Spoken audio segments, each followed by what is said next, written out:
Remember when I said that Evelyn was the quick swap queen? Forget about all of this because Orphie is right here and this is the actual quick swap queen. If you click on this video, I'm pretty sure that you want to get the best for your Orphie, so here it's about gameplay, builds, or team compositions. In this video, you're going to find everything that you need to get the best out of your Orphie. But before we begin, a quick disclaimer that all of the information here comes from the creator server, which means that numbers are not final and could change on the future release. So let's start with a quick review of the agent. Orphie is basically Bernice and Lucy together on the same character. That's because Orphie is a character that can attack from outside of the field. The first one of this kind so far, because we had the same thing for Anomaly, but for attacker units, this is the first one. And on top of this, Orphie can also provide some utility for your team. Some quick assists, an attack buff, and even some aftershock buffs for your team. And while yes, you can play Orphie as an off-field attacker, you are leaving a lot outside of the table if you decide to do this, because there's a lot to explore on Orphie and there's a lot of things you can do in order to increase the damage potential for Orphie. Now let's talk about the kit, starting with the core, because the core is exactly what makes Orphie be Orphie. Orphie has access to Bottle Hit, which is a resource that she generates when using the off-field aftershock or some skills. And once you have enough of this, you get access to an EX special that when used, gives a buff for all your squad members. This buff gives up to 700 attack, but a quick spoiler for you that you're probably not even going to maximize the attack buff. The thing is that you need a total of 3.7 energy regeneration in order to maximize this attack buff. Most of the time, it's better for you to just use something else instead of trying to maximize the attack buff. I'm going to explain more of this in the build section of the video, so for now, this is all you need to know. The buff only lasts for 12 seconds, which is pretty sad, but if you have access to aftershocks, you can increase the duration of the buff for the agent themselves by 4 seconds whenever you use an aftershock. Let's say, for example, you're playing Orphie and Soldier Ambi. Then Soldier Ambi, whenever she uses an aftershock, she's going to increase the buff duration for her. But if you're playing Orphie and Evelyn, Evelyn has no aftershocks on her kit, so she's only going to get the buff for 12 seconds. On top of this, if you also have the additional ability active, Zeroed In is also going to make all the aftershock damage from the agent to ignore 25% of the enemy defense. So you get some interesting synergies here for aftershock, but by no means Orphie is tied to aftershock teams. On top of all these buffs, Orphie also gets crit rate and aftershock damage on her core, and this is actually really nice because she already gets energy generation when leveling up the core A, C, and E, and at the same time she's still getting crit rate just by leveling up the core. But the most interesting point is actually this aftershock damage. 85% is quite a lot, and a lot of her skills are actually considered aftershock damage. As you can see right here, the core also says that the Fire Blade attack from basic attack, all of her EX specials, the chain attack, and the ultimate, all of these are considered aftershock damage. So you can get a lot of damage potential out of Orphie just by benefiting from this aftershock damage that she has on her core. Now let's get over all the remaining of the kit, starting with the basic attack, which honestly, it's really basic. There's nothing much to talk here. I personally don't like it that much, but I need you to pay attention to Fire Blade because this here happens automatically after the base attack 5, and while the damage MV is lower than the base attack 5, the Fire Blade is considered an aftershock, okay? This is what you need to keep in mind. Remember about the Fire Blade and the fact that it's considered an aftershock because this is going to come in hand later. Next up, we have dodges, which is also quite basic. I personally don't like it that much. The MVs are pretty good for a dodge counter, but since dodge counters are not considered aftershocks or anything, you're just getting the raw value that you're seeing right here. So overall, I personally don't like Orphie on the field that much, and playing Orphie as an on-field character is actually going to hurt your DPS quite a lot. It's better for you to play her as a quick swap, mainly because of her special attack that I'm going to be explaining later. The dodge counter also gives a basic attack skips and allows you to start your basic attack string from basic attack 3. So this means that you can get access to basic attack 5 faster and also the Fire Blade, but once again, overall, I would not recommend you to keep playing Orphie as an on-field character. Orphie assists are also quite interesting, mainly because the damage multiplier is actually quite huge on her assist follow-up.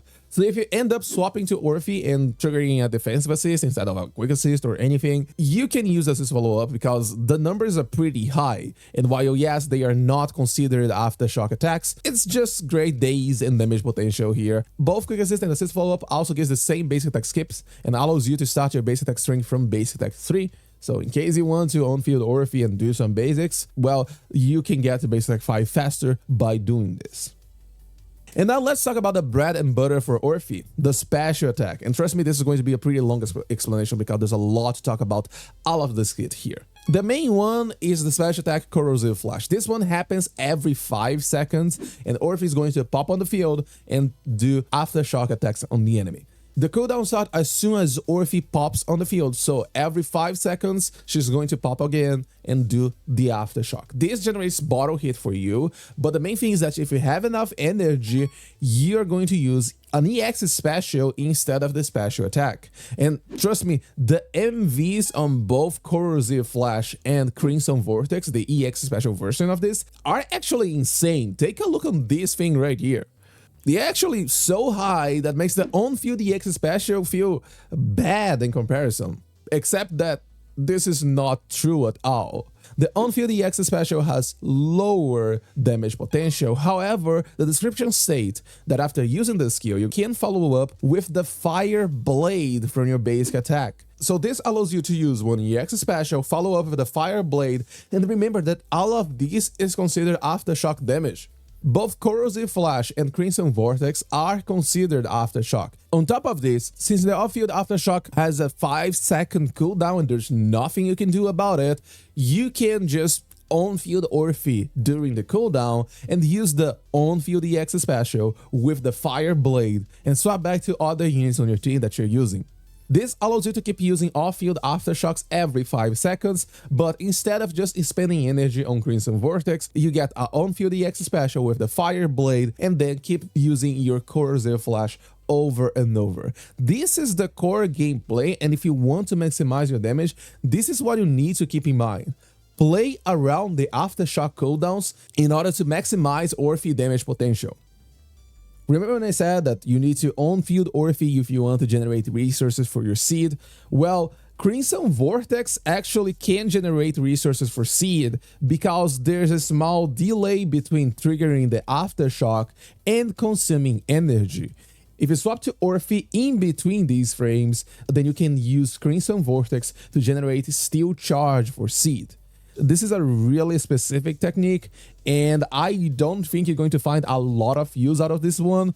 But yeah, if you happen to be fast enough, then you can use Crimson Vortex to generate resources for seed. You also get all the bottle hit, the damage as well. And since you already swapped to Orphie in order to trigger the stack, you can also follow up with the on-field EX special and generate even more bottle hit and Steel Charge for seed. This is definitely something that you can do, but I don't think it's going to happen that often. And not to mention that if you have Astra on your team, be really careful about you swapping to Orphie in the middle of aftershock animations, since quick assists, they are going to override the aftershock.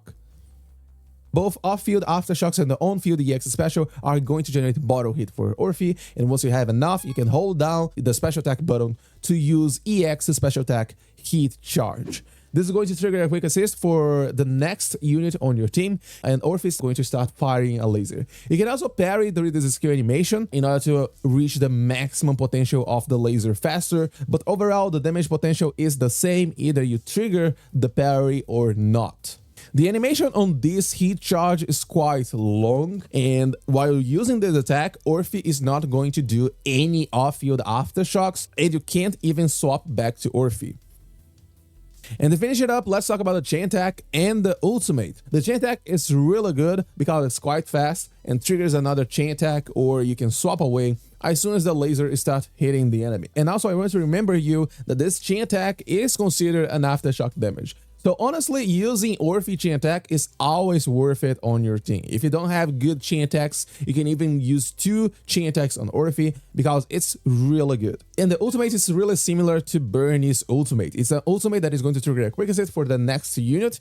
And if you do the quick assist, you're going to extend the duration of your ultimate, which means even more damage potential. The animation is quite long, but since you can get the quick assist, this allows you to hit some interesting damage potential by letting Orphie use the ultimate and at the same time have another DPS on the field or another unit on the field to keep hitting the enemy while Orphie is using the ultimate. Both chain attack and ultimate also regenerate bottle hit for your Orphie, so ideally you want to not be on maximum bottle hit when using the skills, because this way you get access to another hit charge and this is even more damage for your Orphie. So there's a lot of resources for you to manage and also cooldowns for you to manage. So trying to maximize the damage potential on Orphie can be quite hard. I am personally still struggling with this one, but I'm also enjoying quite a lot the idea of playing around cooldowns. Every 5 seconds she's going to pop up, okay, then in between these animations I can swap to Orphie and do EX special. I can wait for Orphie aftershock before doing a chain attack. I can wait for Orphie EX special aftershock before swapping back to her and use the ultimate in order to manage the cooldown properly and try to maximize the damage. There's a lot of room for optimization here, and I'm not going to give you a specific combo because it's really hard to have a specific combo for Orphie when you need to play around so many things. For skill upgrade priority, focus on her core skill first, since it gives a lot of buffs for Orphie and also increases the utility, the buffs she's going to provide for all your other agents. After this, level up your special attack, since this is your main source of damage. Follow up with your chain attacks and basics, and you can leave dodge and assist as your last priority. And now let's talk about building your Orphie. For disc sets, the best 4 piece is going to be Shadow Harmony, since Orphie can easily keep 100% uptime here, and you also benefit from all the aftershock damage on a lot of her kit. However, there's also a really strong option as long as you're using Astra on your team, which is Astral Voice 4 piece. If you have Astra on your team, you can use Astral Voice to increase both Orphie and another DPS unit on your team damage potential at the same time, because you just use Moonlight Lullaby on Astra and then you can use Astral Voice on someone else. However, personally, I've been getting more consistent score using Shadow Harmony instead of Astral Voice, especially against Defiler, which is a boss that has a lot of style phases, and you're definitely going to lose the stacks. So keep this in mind in case you decide to go for Astral Voice. For the 2-piece set, I don't recommend you going for energy regeneration pieces, even though this means that you're not going to be maximizing the attack buff. That's because you lose a lot of damage on Orphie by doing so, so instead go for a more offensive option such as Woodpecker, Branch and Blade Song, or anything you have available with really good substats. And now for disc stats.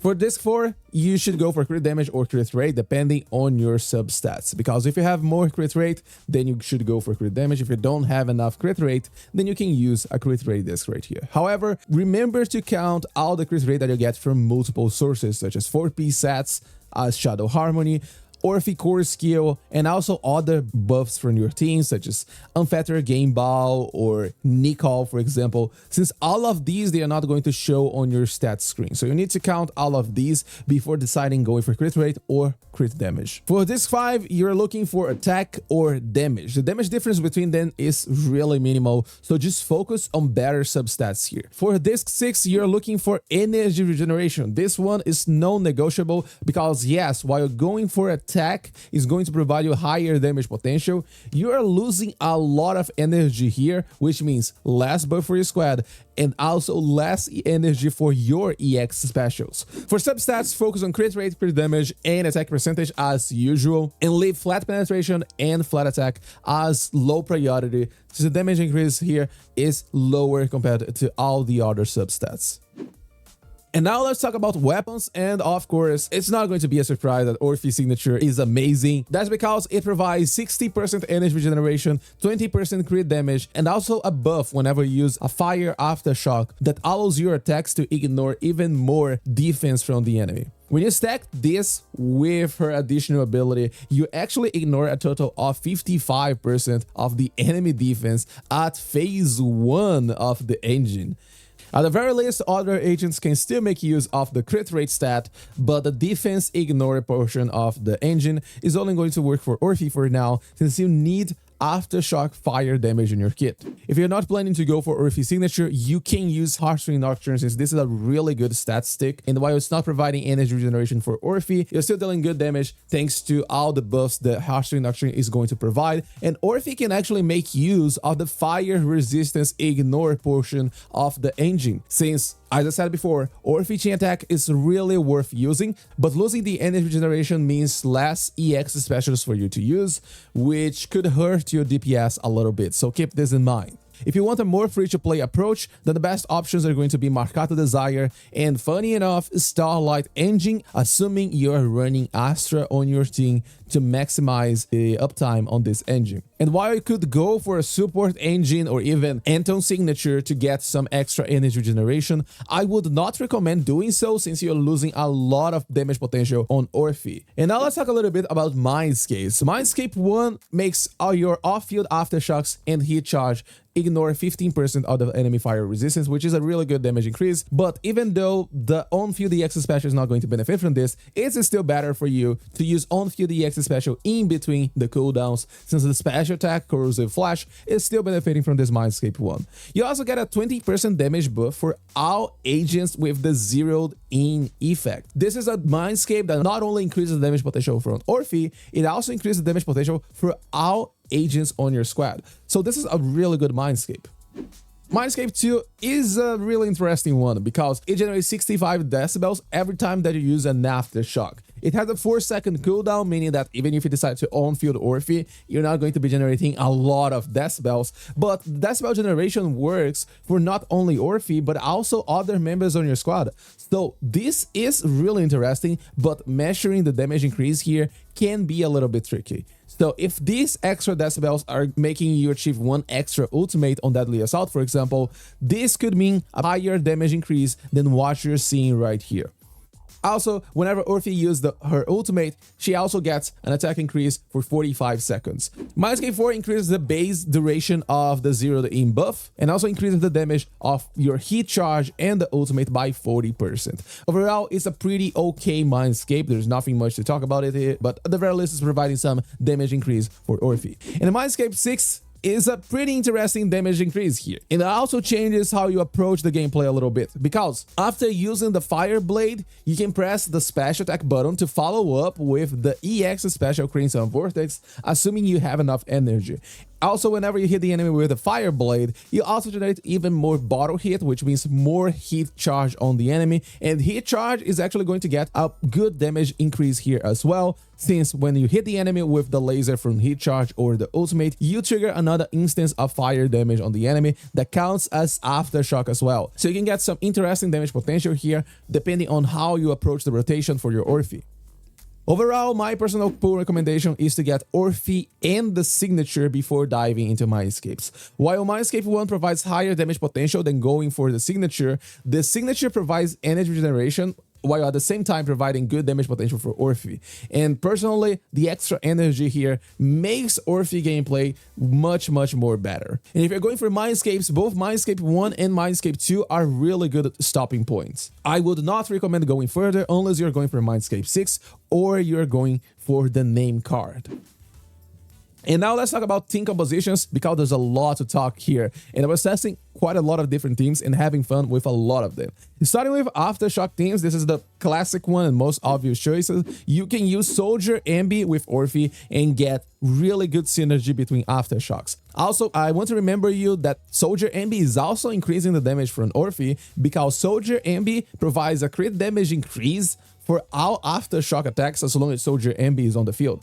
So this is a really good synergy. It increases the damage from Orphie. Orphie also increases the damage from Soldier Ambi. It's really good. You also don't necessarily need to use trigger on the last slot. You can go for Astra or even Jufufu, anything that can provide some utility while also not consuming field time from your soldier MB. It's going to work here.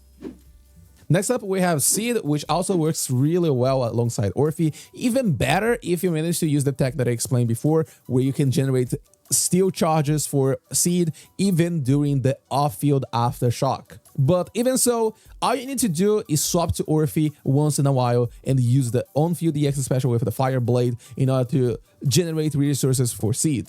And since Seed is providing energy for Orphie just by staying on the field, this is really good and allows you to keep generating resources, keep triggering Crimson Vortex if you want to. So all in all, pretty good synergy. However, since Seed has no access to aftershock attacks, you need to maximize the bottle hit generator on Orphie in order to keep a good uptime on the attack buff. If you don't feel that you're managing the cooldowns properly and you feel that you're lacking energy on your Orphie, then I highly recommend saving the bottle hit for the stun windows, as you want to increase the damage of Seed punches and also the ultimate, instead of just using the buff outside of the stun window and have no damage increase on the stun window. And for the last slot, any unit that is not going to consume a lot of field time from Seed is going to work really well here. Either a stunner or support agent, even Lighter, since Lighter provides increased stun window and is also going to increase the damage potential for Orphie quite a lot. And Orphie actually has really good synergy with Lighter, since all the extra energy means that Orphie is going to generate more morale for Lighter, which means more damage and daze potential on your Lighter. And since I mentioned the synergy with Lighter, you're probably thinking, oh, does this mean that I can play Orphie as the main DPS of my team? Yes, you can, actually, and it's quite interesting. But the problem is that Orphie, as I said before, is not a really good on-field unit. You want to swap away from Orphie every 5 seconds so you can get access to the aftershocks. So this means that Orphie needs someone else to stay in the field. Lighter is also not a really good on-field unit, so Lighter also wants someone else to stay on the field.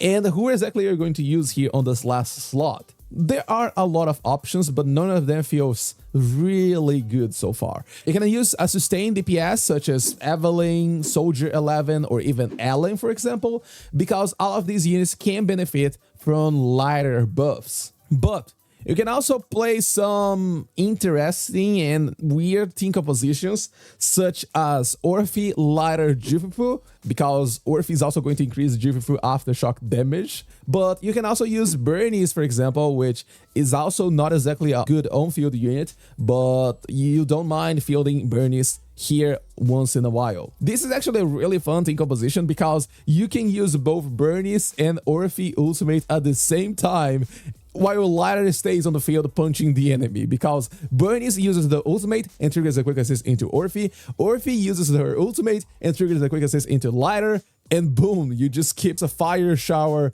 on the enemy. It's really fun to watch. It's a really fun team composition, but by no means it's a really strong one. So overall, Orphie is really flexible and she just fits everywhere. Either you're looking to get some extra damage on Orphie, or you're just looking to increase damage potential of other agents. Orphie has really good team compositions where you can field her.